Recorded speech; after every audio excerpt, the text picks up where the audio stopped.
Hello అండి, welcome to my channel. ఆహా ఏమి రుచి. అసలు సిసలైన ఆంధ్ర స్టైల్ ఆవకాయ పచ్చడిని ఎలా పెట్టాలో ఈ వీడియోలో చూద్దామండి. వేసవికాలం అంటే మండిపోయే ఎండలే కాదండి, నోరు ఊరించే ఆవకాయ పచ్చడి కూడా. ఈ సీజన్ లో ఎంత మంచి కూర వండుకున్నా సరే కంచంలో ఆవకాయ పచ్చడి పడలేందే చాలా మందికి ముద్ద దిగదండి. మరి ఆవకాయని పక్కా కొలతలతో ఇలా గాని పెట్టారంటే సంవత్సరం పాటు ముక్క చెక్కు చెదరకుండా సూపర్ టేస్టీగా ఉంటుంది.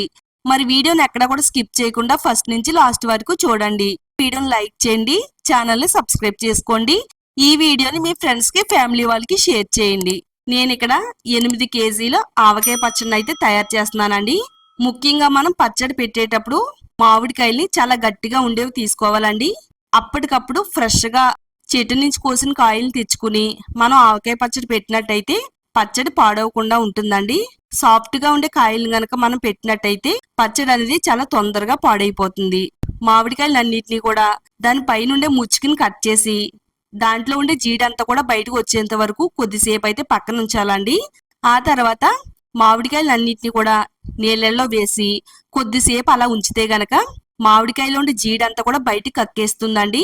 ఇలా మామిడికాయలు అన్నిటిని కూడా కడిగిన తర్వాత ఇప్పుడు కాటన్ క్లాత్ తీసుకుని మామిడికాయ పైన తడి అనేది లేకుండా శుభ్రంగా నీట్గా తుడిచేసుకోవాలండి. ఇలా ఈ విధంగా తుడిచిన తర్వాత మామిడికాయలను అయితే కట్ చేసుకోవాలి. టెంకతో సహా మనం మామిడికాయని కట్ చేయాలండి. ఇలా చిన్న చిన్న ముక్కల కింద కట్ చేసుకోవాలి.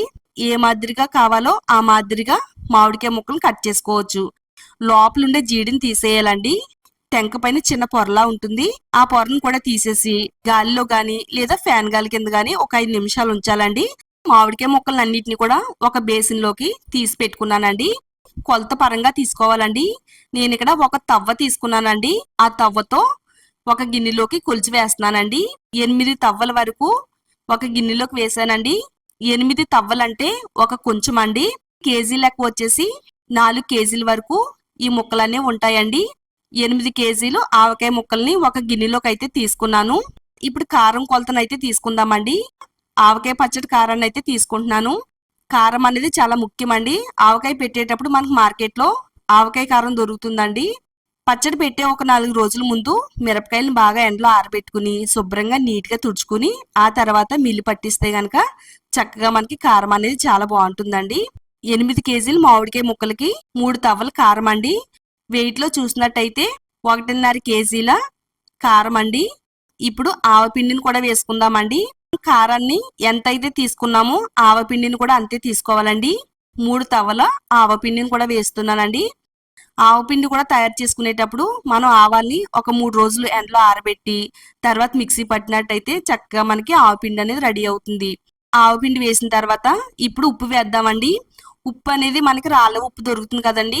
రాళ్ళ ఉప్పుని ఎండలో ఆరబెట్టి చక్కగా ఇలా మిక్సీలో వేసుకుని మెత్తని పౌడర్ కింద అయితే గ్రైండ్ చేసి పెట్టుకోవాలి. 3 తవ్వల ఉప్పుని కూడా వేసుకుని కొలుసుకుని ఇందులో వేసేసుకుందాము. ఇప్పుడు ఆవపిండి, కారం, ఉప్పు అంతా రెడీ అయిపోయింది కదా. ఆవకాయ ముక్కల పైన వేసేసుకోవాలండి. పచ్చడి కలిపేటప్పుడు కొంచెం వెడల్పుగా ఉండే గిన్నెని అయితే తీసుకోవాలి. ఇక్కడ నాకు ఈ గిన్నె అనేది కొంచెం చిన్నగా అయిపోయిందండి. అందుకని కొంచెం వెడల్పుగా ఉండే డబ్బాలోకి అయితే వేస్తున్నాను. దీంట్లోకి మరలా తిరగవేస్తున్నానండి. కొంచెం ఇలా వెడల్పుగా ఉండే దాంట్లో వేస్తున్నానండి. చేత్తో పచ్చడిని అయితే కలుపుకోవాలండి. ఆవకాయ పచ్చడి ఎప్పుడు పెట్టినా గానీ మన చేత్తో కలిపితేనే టేస్ట్ బాగుంటుంది. 100 గ్రాములు మెంతులు వేసుకోవాలి. ఆ తర్వాత ఒక 1/4 కేజీ వరకు వెడ తీసుకుని వెల్లుల్లి రెబ్బలు వేసుకుంటే చాలా బాగుంటుంది. మీరు కావాలనుకుంటే వెల్లుల్లి రెబ్బలు పొట్టు ఒలుచుకుని కూడా వేసుకోవచ్చండి. ఇప్పుడు ఇందులో ఆయిల్ వేసుకోవాలండి. నేను ఇక్కడ నువ్వుల నూనె వాడుతున్నానండి. అదే గానుగ నూనె అంటారు కదండి, ఆ నూనె అండి. ఆవకాయ పచ్చడికి గానుగ నూనె వేసుకుంటే చాలా మంచి టేస్ట్ వస్తుంది.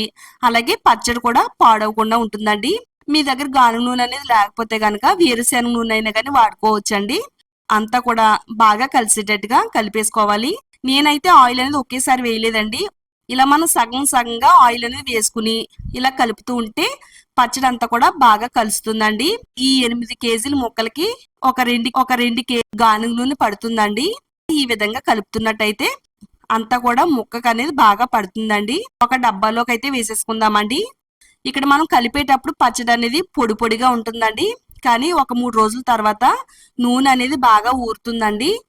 పచ్చడి కలిపేటప్పుడు మనకి నూనె అనేది అస్సలు తక్కువ అవ్వకూడదండి. నూనె అనేది ఎంత ఎక్కువగా ఉంటే పచ్చడి అనేది అంత బాగుంటుందండి. డబ్బాల్లోకి తీసేటప్పుడు డబ్బాల్ని శుభ్రంగా నీట్ గా తుడుచుకుని కొద్దిసేపు గాల్లో ఆరిన తర్వాతే తీసుకోవాలి. ఇప్పుడు ఇలా డబ్బాలో వేసుకుని మూత పెట్టేసి 3 రోజుల పాటు పక్కన పెట్టాలండి. మూడో రోజున మనం పచ్చడిని కొద్దిసేపు అయితే ఎండలో ఉంచాలండి. ఆ తర్వాత మరలా పచ్చడిని తిరిగి కలపాలండి. ఒక వెడల్పుగా ఉండే గిన్నెలోకి అయితే వేసేసుకోవాలి. మరొకసారి మనం అంతా కూడా బాగా కలపాలండి. ఈ టైంలోనే మనకి ఉప్పు సరిపోకపోయినా, కారం సరిపోకపోయినా, ఆవపిండి సరిపోకపోయినా, నూనె సరిపోకపోయినా ఏదైనా కానీ ఈ టైంలోనే వేసుకోవాలండి. ఇలా మూడో రోజుని పచ్చడి తిరిగి కలిపినప్పుడే టేస్ట్ చూసుకోవాలి. రోజు రోజుకి కూడా పచ్చడి అనేది చాలా ఎక్కువగా టేస్ట్ అనేది పెరిగిపోతూ ఉంటుంది. నాకు ఇక్కడ కొంచెం ఉప్పు అనేది తక్కువైందండి. ఒక గుప్పిడి వరకు మెత్తగా పొడి చేసుకున్న ఉప్పునైతే వేస్తున్నాను. అంతా కూడా బాగా కలిపేసుకున్న తర్వాత ఫైనల్ గా ఏ డబ్బాలైతే స్టోర్ చేసుకోవాలనుకుంటున్నామో అదే డబ్బాలోకి ఈ పచ్చడిని అయితే తీసేసుకోవాలండి. మనకి ముక్క అనేది పైకి తేలకుండా ఉండాలి. ఒకవేళ మనకి ముక్క అనేది కొంచెం పైకి తేలినట్టయితే ముక్కకి ఫంగస్ పట్టేసి పచ్చడి పాడయ్యే ఛాన్స్ ఉంటుందండి. అందుకని ముక్క అంతా కూడా కిందకి ఉండేటట్టుగా ఇలా చేత్తో కొంచెం నొక్కుకుంటే సరిపోతుంది. ఈ విధంగా సరి సమానంగా చేసిన తర్వాత దీనిపైన మరలా కొద్దిగా ఆయిల్ అనేది వేసుకోవాలండి. సంవత్సరం అయినా కానీ పచ్చడి పాడవదండి. టేస్ట్ అనేది అదిరిపోద్ది. తప్పకుండా మీరు కూడా ఇదే విధంగా ట్రై చేయండి. వీడియోని లైక్ చేయండి. ఈ వీడియోని మీ ఫ్రెండ్స్ కి, ఫ్యామిలీ వాళ్ళకి షేర్ చేయండి. ఇలాంటి మరిన్ని టేస్టీ రెసిపీస్ కోసం ఛానల్ని సబ్స్క్రైబ్ చేసుకోండి.